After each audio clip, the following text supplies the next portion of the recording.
One voice, one move, one spark. You were born to lead.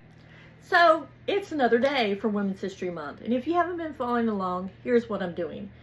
I'm asking one powerful question a day, and I'm answering it first. Then I'm passing the mic to a woman I admire.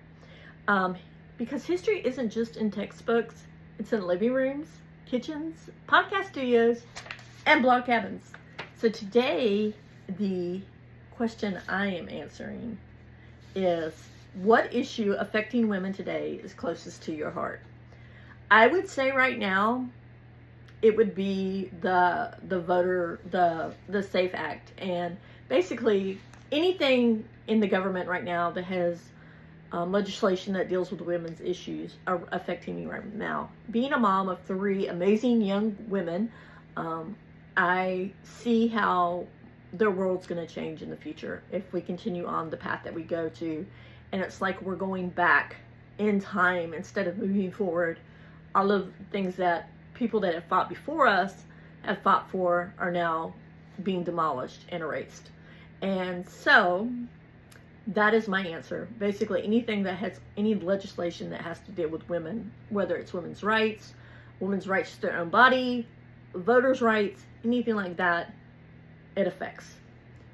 And also, I am so happy to share this question with someone who truly inspires me every single solitary day, with her grit and her grace and so many other things that she does. And if you can't tell by now, with my smile, it's a proud mama smile, and I am going to shoot this question over to my daughter, my oldest daughter, who is currently working on her PhD in environmental toxicology. She is this close to finishing. So I am throwing the question over to my oldest daughter, Madeline, aka Maddie. Take it away, Maddie.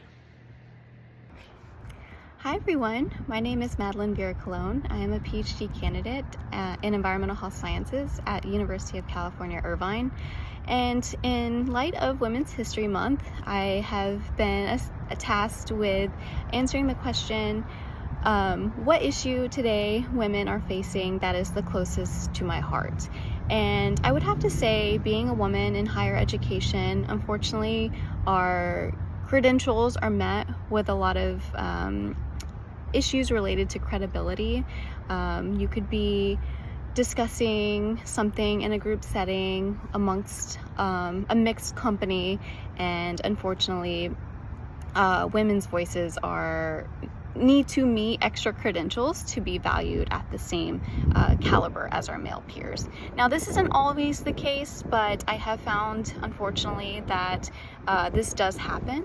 And you know, I somewhat resent the fact that the assumption is that women are too emotional to hold leadership positions, and I find that that is not the case. You know, I'm always a proponent for women in leadership positions, women in higher education, and women in guiding roles to help, you know, those below, who may not be at the same level as us.